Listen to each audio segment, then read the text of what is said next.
చుట్టుపక్కల ఎవరైనా టవర్స్ మీద ఎక్కుతాను దయచేసి డిస్కరేజ్ చేయండి.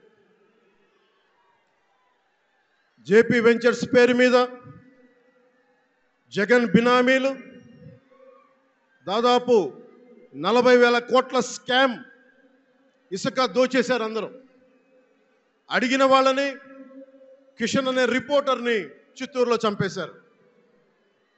ఇక లా అండ్ ఆర్డర్ దృష్టికి వస్తే ఆంధ్రప్రదేశ్ హైయెస్ట్ గాంజా క్యాపిటల్ అయిపోయింది.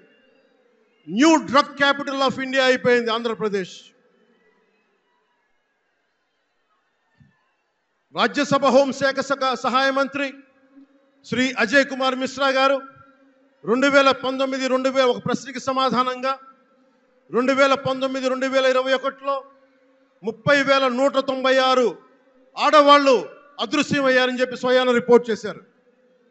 7,918 మంది 18 ఏళ్ల లోపు యువతులు, 22,278 మంది 18 ఏళ్ల దాటిన యువతులు. దీనికి ఒక్క స్పందన లేదు ఈ ప్రభుత్వం నుంచి.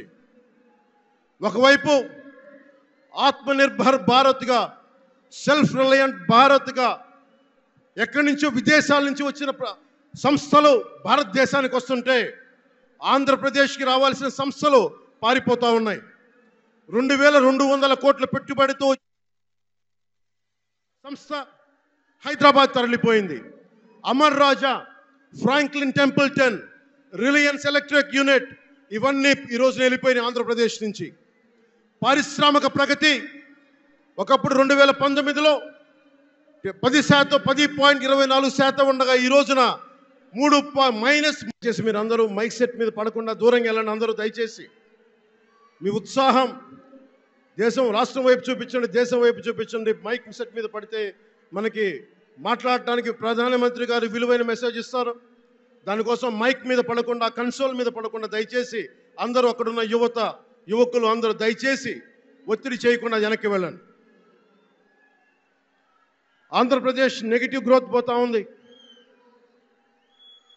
మా మీద తెలుసు వైజాగ్లో ఇన్సిడెంట్లు కానీ ప్రతిపక్ష నాయకుల మీద ఎలాంటి దాడులు చేశారో, బీజేపీ కార్యకర్తల్ని పొట్టల్లో కత్తులు గుచ్చి పేగులు బయటికి తీశారు వైసీపీ నాయకులు.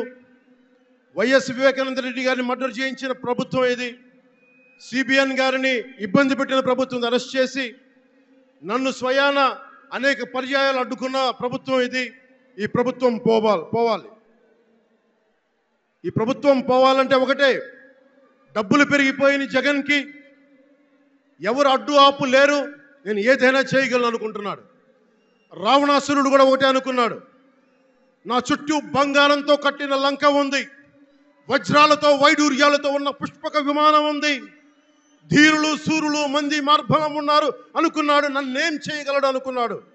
నార చీర కట్టుకొని నేల మీద నిలబడి శ్రీరాముడు బాణంతో చంపేశాడు. రాష్ట్రాన్ని రావణ కాష్టం చేసిన అయోధ్యకే రాముణ్ణి తీసుకొచ్చిన శ్రీ మోదీ గారు ఇక్కడ ఉంటే రాష్ట్రాన్ని రావణ కాష్టం చేసిన